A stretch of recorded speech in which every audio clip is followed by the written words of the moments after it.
Hello and welcome back. First of all, I want to say thanks everyone for liking and subscribing to my YouTube channel. I appreciate that very much, and I hope you're enjoying the videos that I post up. I wanted to come back and talk a little bit about this giant Dirt E mountain bike again. I had a couple questions, so I want to answer them. First of all, somebody was asking if this thing has any type of adapters or whatever for hooking up a bike rack. And as you can see, we've got a little bit of a threaded insert there, and down here we also have some threaded holes there. And we come over here to this side, and this is actually factory, so I don't know if there's anything underneath there. And to be honest with you, it feels like there's something right here. I don't really want to. Oh, here we go. Nope, nope. I guess. Oh, wait a minute now. I don't know what that is. That's just some sort of plug or something of that nature, but doesn't seem like it has any kind of adapter or fastener holes anywhere on this frame to add for luggage rack. As I've been saying before, I would actually hook my seat post carrier right here, and that's what I use.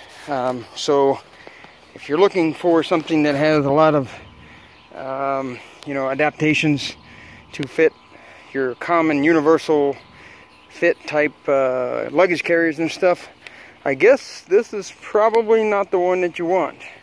But again, you have to go to Giant maybe to determine that for a fact.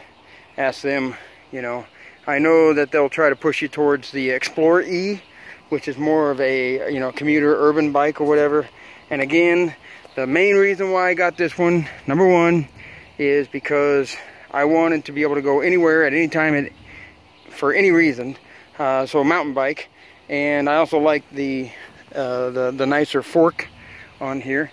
And the other reason why is because that was all he had. I didn't want to wait for the other bike, and I actually like the looks of this one actually better than that Explorer E that they've got, the commuter version.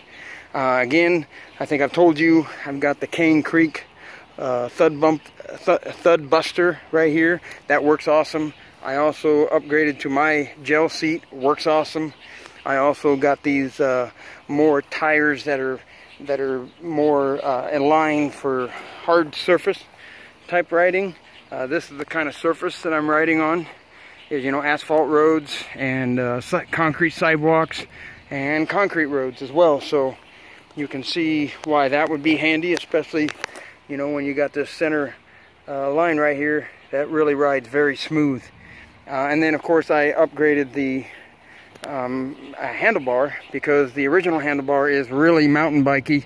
It's straight and it's really wide, and you are leaning over quite a bit, actually more than this one. This one here is kind of, as you can see, tilted back and allows me to stand up a little bit better. And the other question that I had gotten was about the tires, as a matter of fact. Would the wider plus tires probably be really good for riding on this type of surface? Yes, they would. They would be fine. They have very small knobs. I have a bike that has some small knobs on them, and it rides really nice, actually. You can feel a little bit of a difference.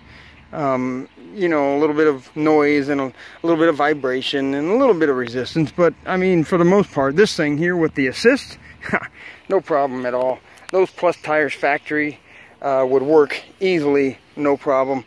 I'm checking the temperature of the motor here because I've been running it and on a hotter day, and it's easily warm to the touch, barely warm at all actually. Which brings me, well, I guess before I get off that subject, the tires, as I was saying, there have been times though where I admit I've gotten on some dirt, and I know for a fact that the wider plus tires that came with this would have done a much better job than what these are doing. I know it for a fact. They would have climbed that hill much better, would have been able to grip the corners a little harder on the loose gravel, etc.